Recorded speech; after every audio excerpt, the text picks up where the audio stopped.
shouldn't have done that, sorry. All right, so I'm pleased to welcome in our next speaker here from the Department of Slavic Languages and Literature's Nordic program. Germanic and Slavic, sorry to leave out the Germanic because we're not focusing on a real Slavic one here, right? Dr. Mathias Nordwig, who's going to share some expertise and perspective on the role of the horse in kind of Norse mythology and literature from a very cool interdisciplinary lens. So please welcome Mathias.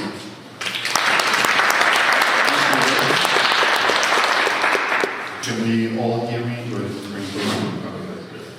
Alright, so I'm going to talk a little bit about how this figure, Odin, from Old Norse mythology, might actually have originated in a horse cult.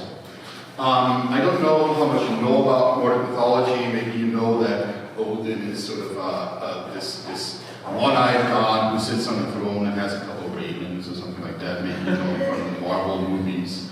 But he was a deity once in Northern Europe, and this might actually be a depiction of him right here, where we see this strange head riding on a horse and accompanied by a raven. And I'm going to try to trace the cultural origins of this, but before we get to that, let's just get some backstory. Old Norse mythology, what is it? Well, it's actually a type of literature that's written in medieval Iceland. In the 13th century primarily,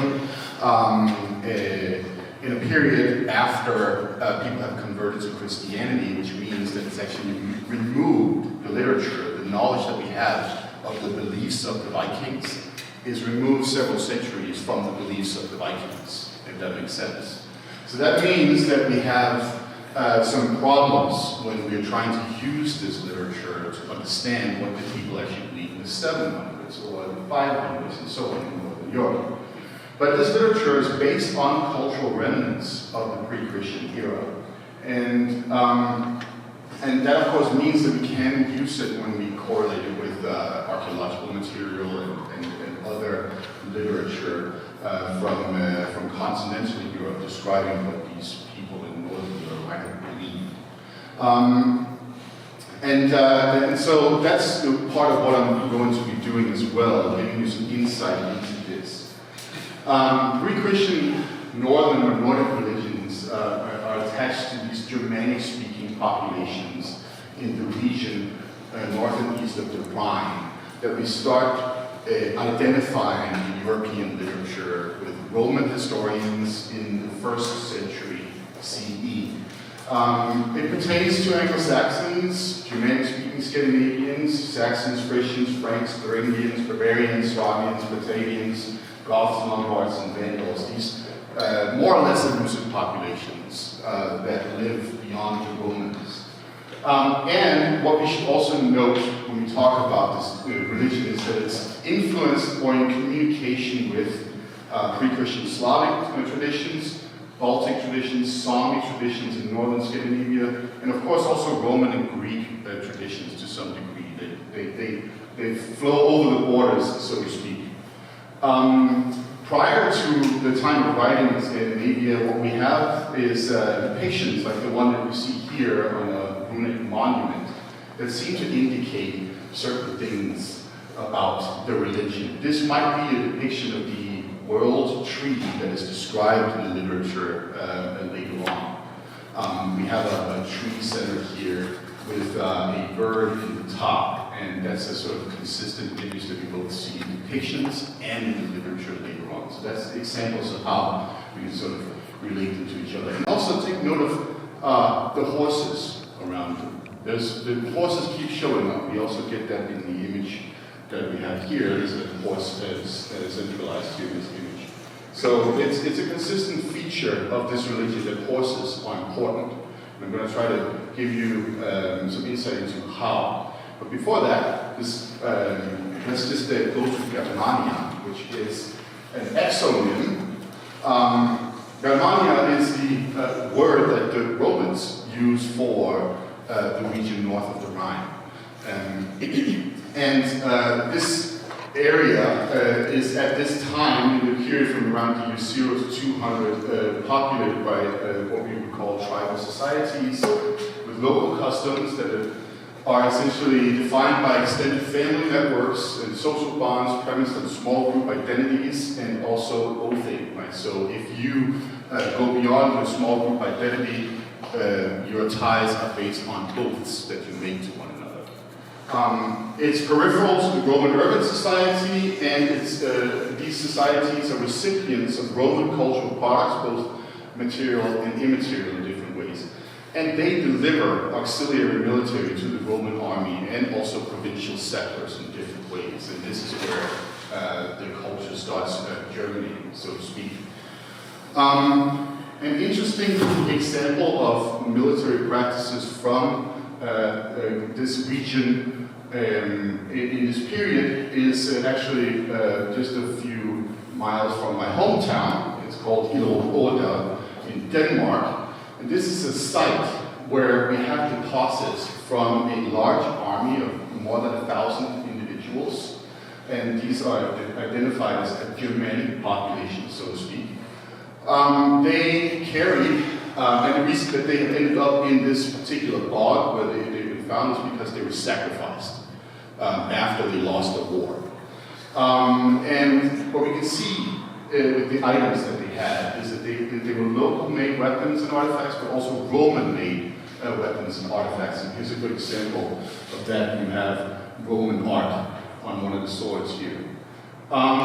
It's about 99% infantry, which tells us a little bit about horses and their role in warfare here.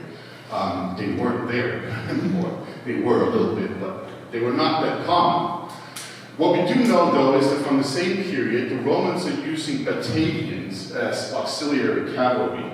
Batavians are a tribe of Germanic peoples in the Belgian area.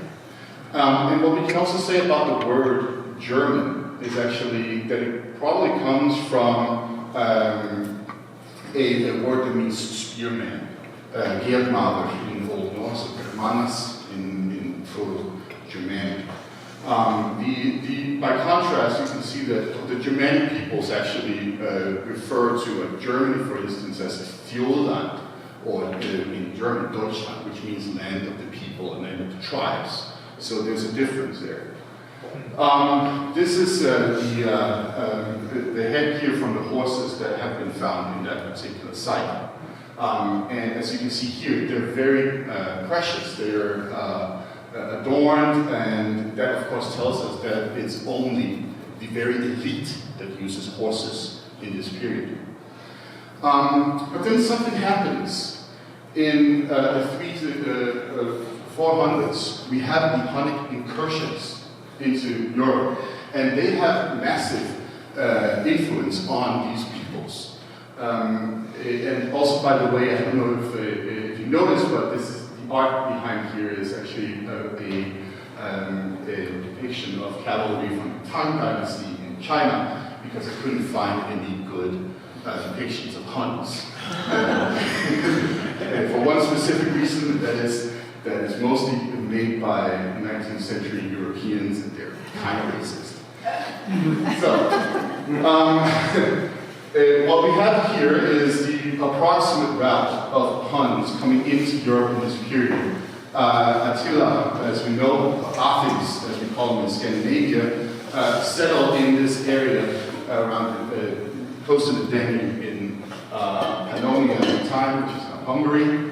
And in 451, he's defeated by a Roman and Germanic army in Gaul, which is now France. As these Huns are coming in, we see, as the green arrows, we see Germanic populations moving into the Roman Empire and also back north. They had come from the north originally, settled all the way over in Ukraine, and then been pushed back into Europe by the Punic incursions. And that's the dynamic that makes things interesting, because right after this happens, we start finding, for instance, these bracteates. This is also from my original homeland, Denmark. a golden graphic that depicts this head riding on a horse. The horse has interestingly also horns for some reason. That might be some kind of headgear.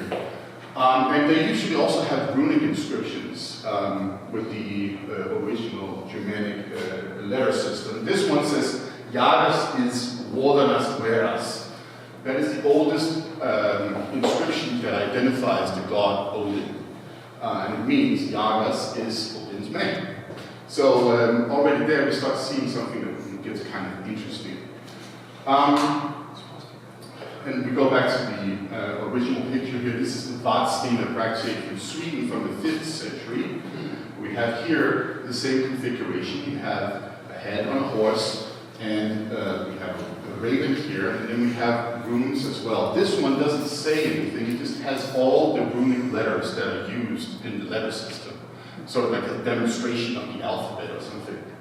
10:22 a.m. Which is also quite interesting. Now, in this period, we start seeing a new elite in Scandinavia as well, and that's those that we call the Erlas, which is the original version of the word earl. So this is where that word is invented. And it seems to come from a specific tribe called the Heruli, who were present in the Hungarian area when the Huns came in, and then some of them went back to Scandinavia. And they come back and they make these inscriptions that go, for instance, on the Swedish stone here, Gärsberg stone, Leolasite Krabans which means, my name is Lerlas, I'm also called Raven, I am Erlas, and I wrote these runes. The next one, the Stentoften stone, is even more interesting because it actually documents sacrifices that are being made here. Nio Havrons, Nio Hagesons, Haferolaf, Gav, Jera, Hites Runelo, Fela Eka Hekra, Ginoronas, which means I sacrificed 9 rams and 9 horses and gave a prosperous year. My name is Haverolaf, which means warrior wolf. And I also hid shining runes here. So there's like some kind of interesting rune magic going on as well. So about the same time, we also start seeing these warrior configurations on horses showing up.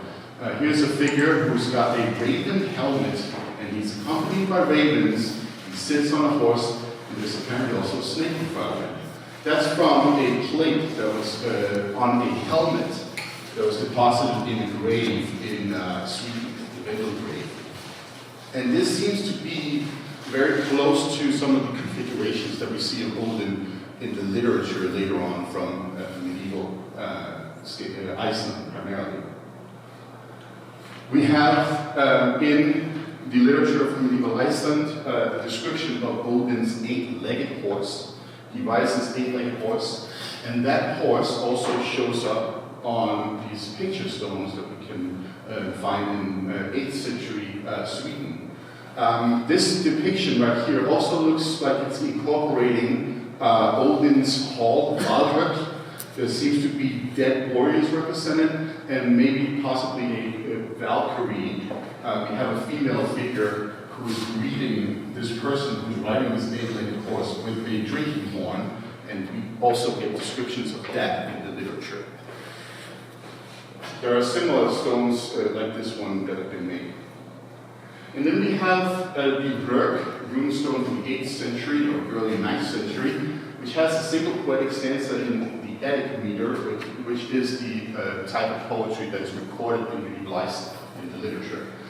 And it goes something like this: I say this second folk tale, who 9 generations ago lost his life with the grave gods and died with them for his guilt. Skjoldreker, the bold chief of sea warriors, ruled over the shores of the Hreisee. Now he sits armed on his Gothic horse, his shield strapped the prince of the Myrins. And Theodoric, which means people king, is the Lombardic king Theodoric the Great, who ruled in northern Italy in the late 400s to early 500s. So his memory is sort of like commemorated on runestone several centuries later in Sweden.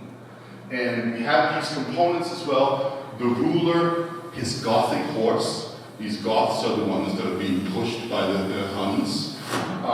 And this all has sort of like interesting repercussions in the north. When we get into the proper Viking age, so to speak, in 800s, we have, for instance, the Oseberg ship burial here, which is quite fascinating. It's from 830 southern Norway. There are two women in this burial. It's a ship, and this ship is loaded with grave goods, which includes 15 horses. So this is where horses seem to become quite important for burial customs. One thing that's also interesting to notice that one of the women in this burial belongs to the haplogroup U7, which has epicenters in Permia, in central Siberia, and in Iran as well. So she was probably not originally from Scandinavia. This tapestry was also in the grave, and of course depicts horses. We have equestrian graves in the Viking Age. They're pretty common, but they're all over the place, really. This is the Birka grave, BJ 581, very close to Stockholm. Has two horses here that were put at the footrest, I guess, of the person that was put in there, and they were covered with a little blanket, so like to make them cozy. I don't know. And this is a standard configuration. You have stirrups and those elements as well. And then we have the legend of Sigurd the Dragon Slayer, who is an Odinic hero, as you might remember this from a little earlier. Central to his story is the horse. He rides his horse. His story goes that he slays the dragon Fafnir, and that is sort of recorded in both German literature and Old Norse literature. It's depicted in Sweden, Norway, England, Isle of Man, and this is the Ramsund stone from Sweden from the 11th century, which is the largest runic inscription that we know of. It's about 13 feet long. And when we sort of look at the later ballads that are recorded of his adventures, central to these ballads is also that he's riding this horse. And the chorus from the Faroese ballad is Grani Garguchin of Hay, which means Grani, the horse, carried his gold. So, what about Odin? Well, he shows up in the earliest sources as a horse rider. This is Husdrapa from the 10th century by a Norwegian poet called Ulvar Lukason.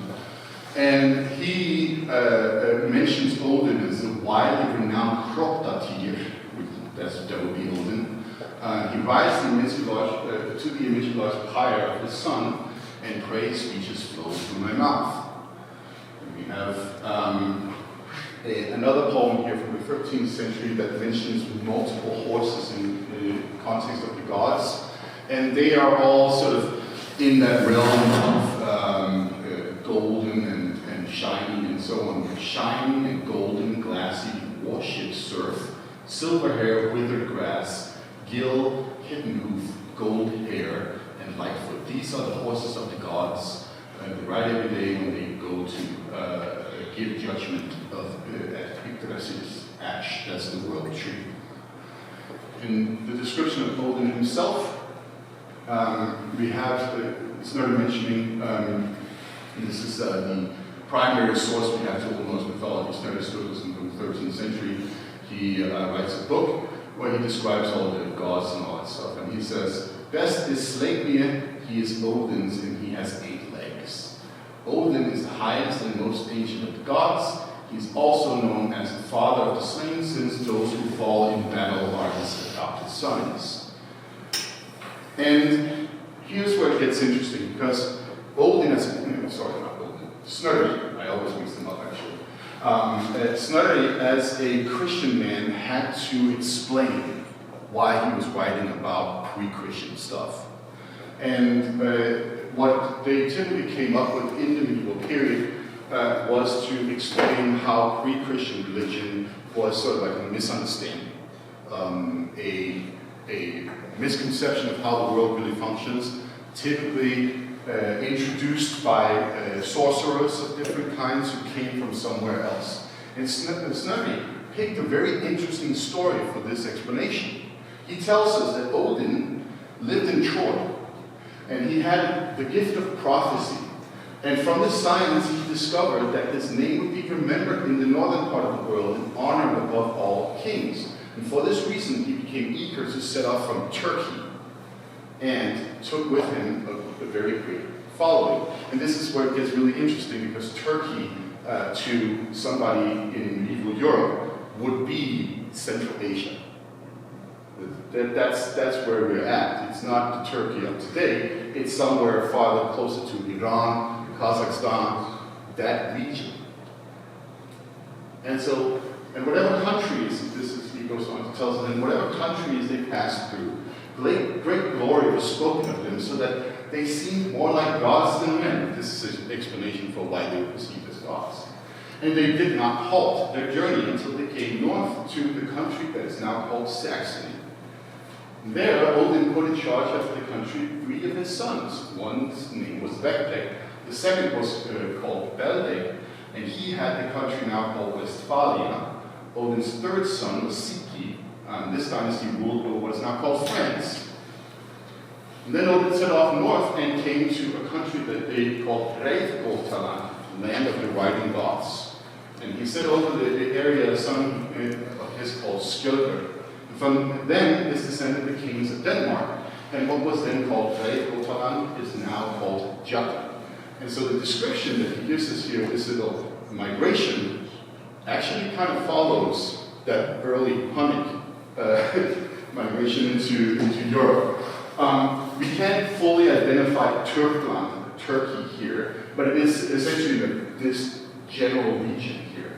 They come in through Europe, and then they get to these Germanic core lands where the Huns also came.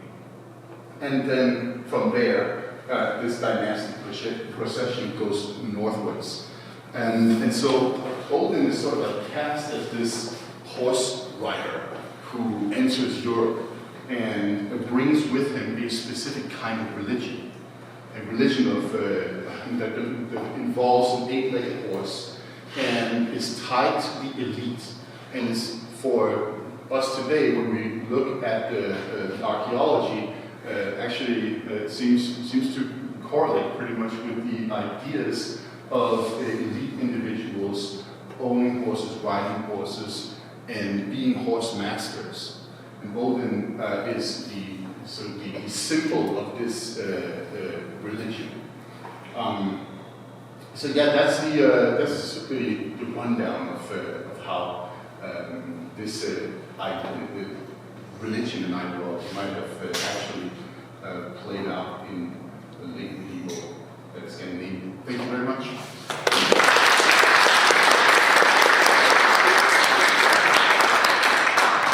I was trying to jot down some notes on my computer for this. We ran out of time. So we have an opportunity now for a series of questions, and then we'll conclude with another coffee break here before we do our third session of the morning here. So do we have questions for Mathias?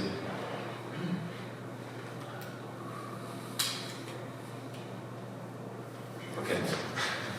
Yet again. There's no questions. I'm going to start. Any idea to what degree horses were in the culture before the hunting? I guess I'd call it invasion. I can't remember the term you used, but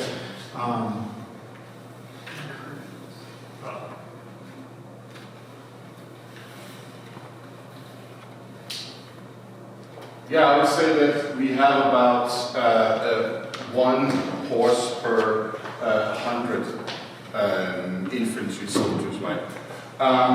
We can see in the petroglyphs from the Bronze Age in Scandinavia, the horses are of course present.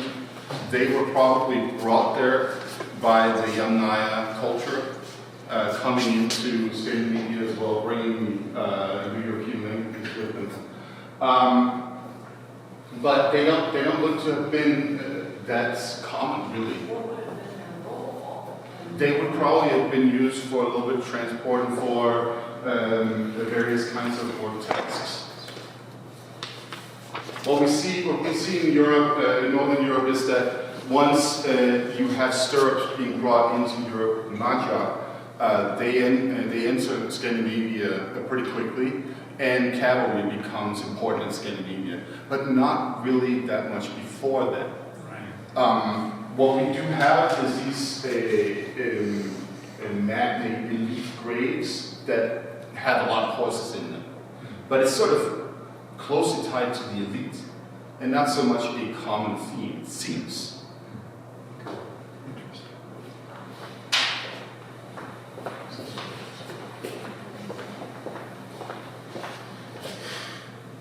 Thank you for this really interesting talk. It seems they were riding around Europe, right? Like you gave this really great map.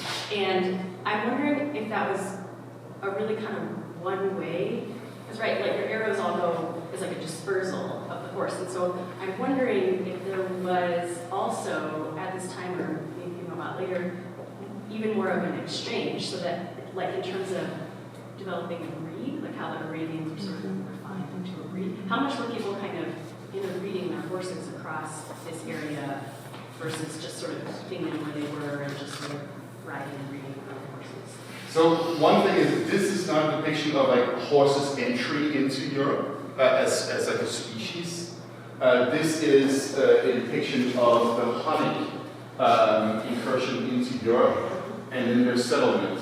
And I don't know what type of horses or what breeds they're bringing with them and what kind of effect that has on breeds in Scandinavia, but we can of course see in Scandinavia and in Iceland that specific breeds develop pretty quickly, it looks like. And that's why Iceland, for instance, has the horses that can do the turta, which is a specific type of gait. Right? But Will can probably tell us more about that. Yeah, so I mean, there's actually some, the word breed probably doesn't describe really what's going on here as much as, just sort of lineages and populations of animals. I think this is a time of, there is like genetic basis for increased connectivity with the steppes and with Northern Europe, and that move, there almost certainly was a lot of important movement of horses from one region to the other, and what builds these breeds, honestly, what we call breeds, it's really separation, right? And so that separation in a place like Iceland as a population can occur very quickly, right? Because it's literally an island, right? Whereas the steppe populations would have been intermingling a lot, but I do think there's something very interesting and cool about the surge of connectivity here between Northern Europe and the steppes at this time. We have one more question here, and then we'll have 15 minutes to kind of mingle, and you can ask a bit more at our coffee break. Any other questions? All right, so did you have one, Will, or are you trying to interject from around the corner? Well, is this like the Norwegian fjord horse? Do they come with these Hunnic incursions? I don't know. I'm not that well versed in the horses themselves. But I do think it goes back to the medieval period. But that's as much as I know about it. So we're going to take a 15-minute break. I'm going to ask all of our presenters for the next section. That's going to be Olumide, Will, and Thomas, if he's here, hopefully. He's coming. To get your PowerPoints.